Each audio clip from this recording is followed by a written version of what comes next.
try Hikvision intercom configuration and installation.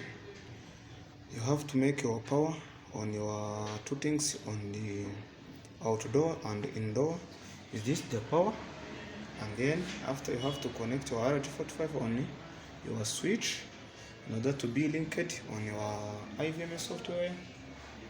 After this you have to come and on your software you have to link them. You see here they are activated, and then I have added them, and then after that you can make a call like this. See, you can cancel it after you cancel, and then you can try another call. Maybe we are busy. Subscriber you dial